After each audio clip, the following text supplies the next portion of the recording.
și gustă cel din spatele camerei.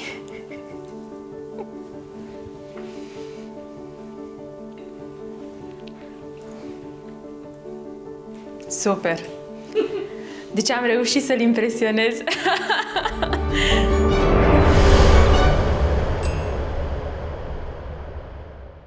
Vă salut cu mare drag! Eu sunt Tabi și astăzi vă invit din nou la o poveste dulce din bucătăria mea. M-am născut cu câțiva ani înainte ca România să înceapă procesul de cunoaștere a libertății. Când eram mică, mergeam cu părinții la mare și acolo treceam pe la cofetărie. Era unul din cele mai așteptate momente. Nu prea aveam multe sortimente de prăjituri între care să alegem, dar nici nu știam că ar fi putut să fie mai multe. Una din acele prăjituri era amandina. Mi-a rămas în cap gustul și mirosul ei încă de atunci. Ani mai târziu am redescoperit această prăjitură, iar astăzi am să vă prezint cum puteți să o pregătiți pentru voi sau cei dragi care au intoleranțe la gluten. Vă asigur că și cel mai experimentat degustător nu va băga de seamă că nu este făină din grâu, ci în rețetă avem făina fără gluten mixul C de patiserie de la Char. Sper să vă bucurați de gustul și aroma acestui desert minunat. În ultima rețetă am anunțat un concurs în care 2 câștigători vor primi premii de la prietenii noștri de la Char cu câte un pachet cu produse alimentare Char. Ne-au plăcut maxim pozele cu preparatele voastre și vă mulțumim tuturor celor care ați trimis aceste poze și vrem să vă felicităm pe toți. Din păcate, nu putem să oferim decât 2 premii, iar acestea vor fi oferite lui... Mai bine anunț eu câștigătorii mai târziu. Acum, hai să ne apucăm de amandină! Pentru această rețetă folosim 4 ouă, 140 g făină fără gluten mixul C de patiserie de la Char, 160 g zahăr, 15 g cacao, o jumătate linguriță praf de copt, 2 linguri apă, 2 linguri ulei, 2 plicuri zahăr vanilat și un praf de sare. Pentru cremă folosim 300 g smântână pentru frișcă cu 30% grăsime, 300 g ciocolată neagră cu 52% cacao, 50 g unt cu 80% grăsime, o lingură esență de rom. Pentru sirop folosim 300 ml apă, 100 g zahăr, o lingură esență de rom.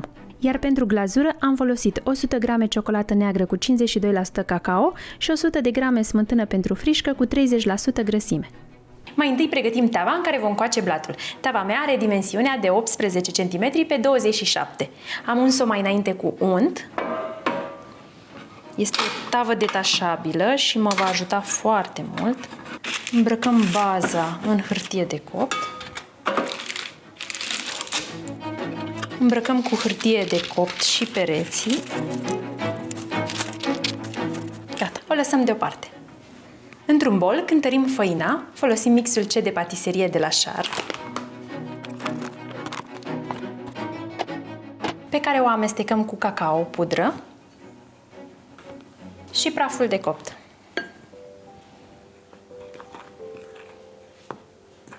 Combinăm foarte bine acest amestec uscat. Lăsăm și acest amestec deoparte. Amestecăm zahărul cu zahărul vanilat.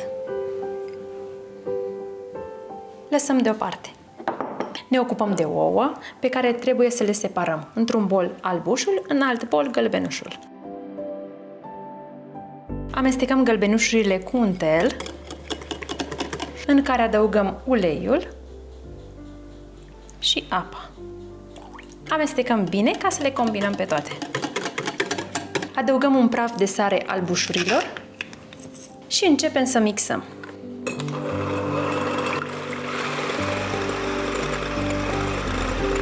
Ce zici, îmi cad în cap? Nu-mi cad. În momentul acesta începem să adăugăm zahărul, puțin câte puțin, până se termină complet și obținem o bezea foarte bine bătută.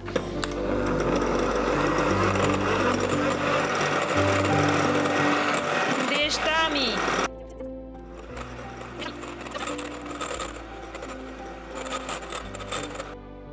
Curățăm pereții bolului și continuăm mixarea. Pentru că mai am zahăr pe aici, pe margine. La final vom obține aceste moțuri ferme. Ia uite ce moțuri faine! Uite ce frumos a rămas și în castron! Mă joc și eu ca Tami. Adăugăm amestecul de gălbenuș și mixăm scurt cât să omogenizăm totul. Punem amestecul de făină într-o sită și adăugăm puțin câte puțin și amestecăm cu spatula de jos în sus. Cât se poate de ușor. până se înglobează perfect.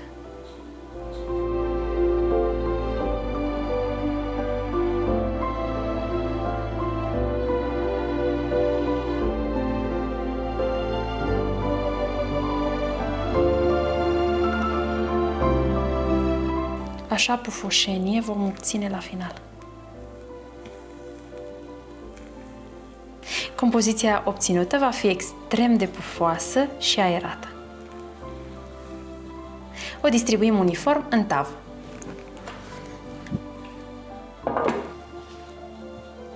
Nu într-un loc, ci așa peste tot.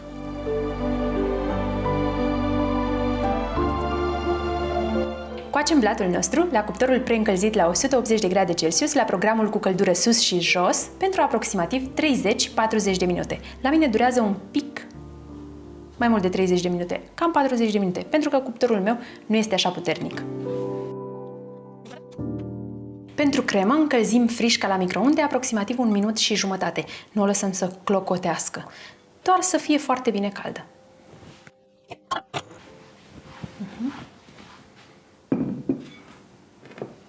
Adăugăm bucățile de ciocolată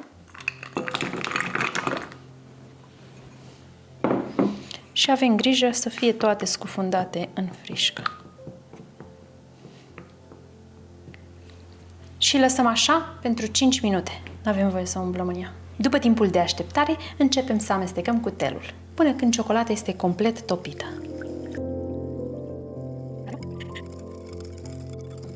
Nu mai am nicio bucățică de ciocolată netopită. Arată superb. În momentul acesta adăugăm untul. Amestecăm din nou până se topește și acesta. În momentul acesta lăsăm pe blatul de lucru până ajunge la temperatura camerei, după care adăugăm esența de rom. Adăugăm și esența de rom. Amestecăm. Punem bolul la frigider pentru minim 3-4 ore, pentru că trebuie să se întărească foarte bine. Dacă vă grăbiți ca mine, punem bolul la congelator pentru o oră. Pregătim siropul într-o crăticioară, adăugăm apa și zahărul. Punem la foc aproximativ 5 minute.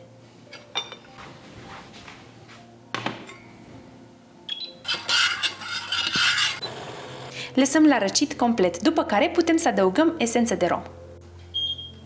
Gata!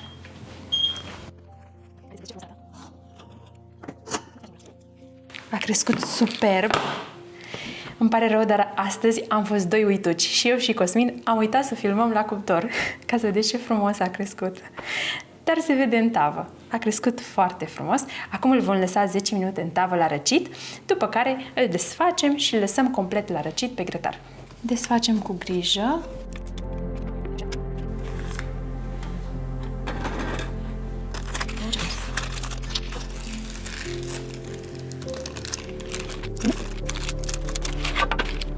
Siropul s-a răcit, așa că adăugăm esența de rom. Amestecăm și adaug într-o cană gradată.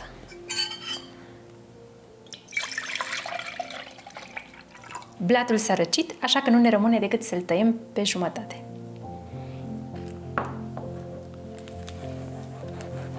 Eu folosesc un dispozitiv pentru tăiat blatul de tort. Da?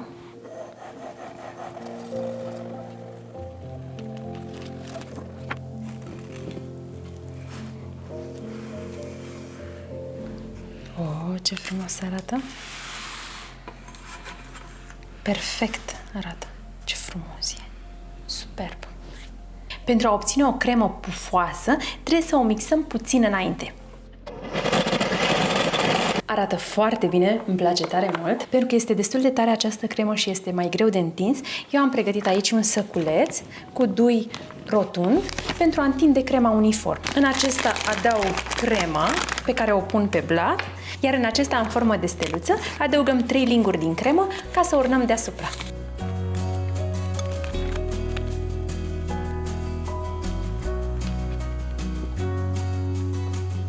Îmbrăcăm tava în care am copt blatul cu folie alimentară.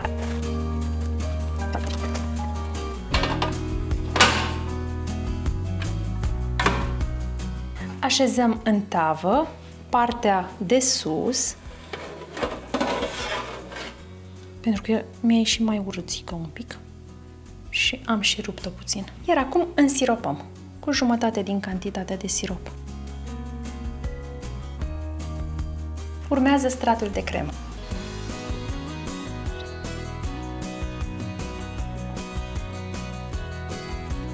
Nivelăm cu grijă stratul de cremă. Adăugăm a doua parte de blat cu partea de jos în sus, ca să rămână frumos.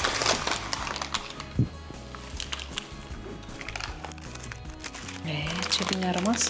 Însiropăm cu siropul rămas. Acoperim cu folie alimentară și punem la frigider cel mai bine peste noapte, dacă nu, cel puțin 3-4 ore. Eu, pentru că mă grăbesc astăzi, am să-l pun o oră la congelator. După timpul de stat la frigider, urmează să o porționăm. Haideți să vedem ce a ieșit. Încercăm să desfacem marginile.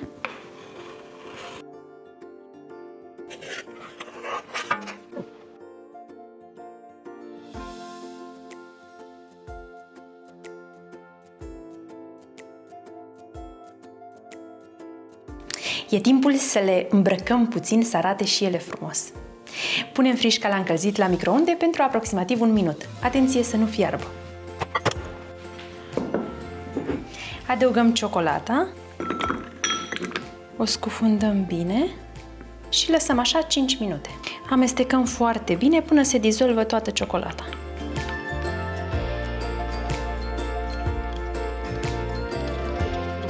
Ornăm fiecare prăjitură cu glazură.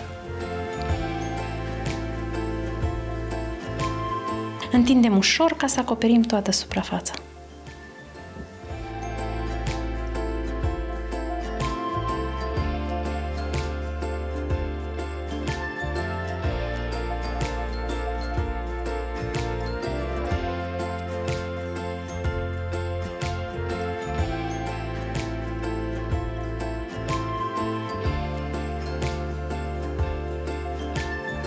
Punem din nou prăjitura la frigider până se întărește glazura. În sfârșit am ajuns la final. Este ultimul accesoriu pe care îl punem acestei prăjiturici. Oh!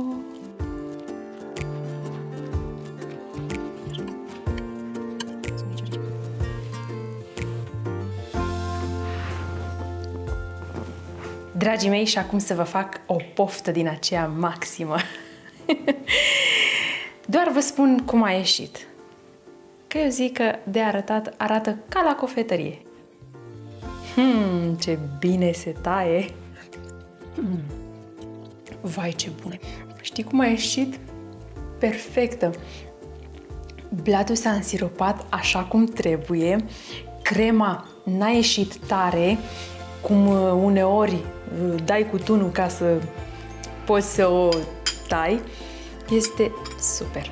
Așa să se vadă bine secțiunea.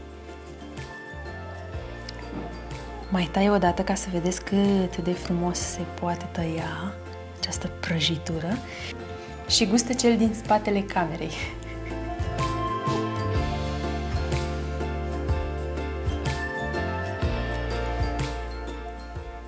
Super! Deci am reușit să-l impresionez. Sper să reușiți și voi să impresionați pe cei dragi ai voștri cu această rețetă. Deși nu este foarte simplu de făcut, vă asigur că va fi o rețetă cu care sigur nu veți da greș. După cum ați văzut, treaba nu este chiar simplă, dar nici nu trebuie doctorat în arta culinară ca să pregătești acest desert. Cu puțină atenție la pași și cu precizie măsurate ingredientele, veți reuși garantat acest minunat desert. Dacă v-a plăcut și această rețetă, dați un like, distribuiți prietenilor voștri pe Facebook și Instagram acest video, iar dacă vreți să susțineți canalul nostru să crească frumos, cel mai bun mod este să vă abonați.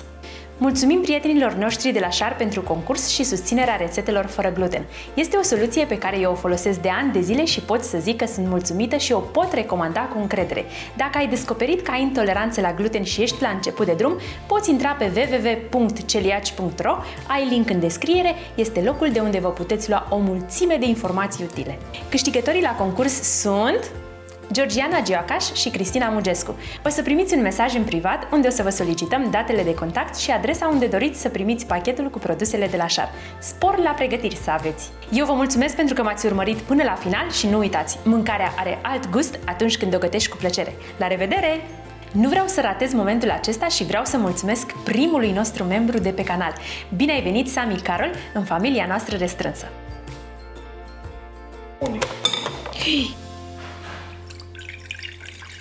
S-a auzit? Plan-planc? Dă-i uituci! Am zis? Da. Și-au venit copiii.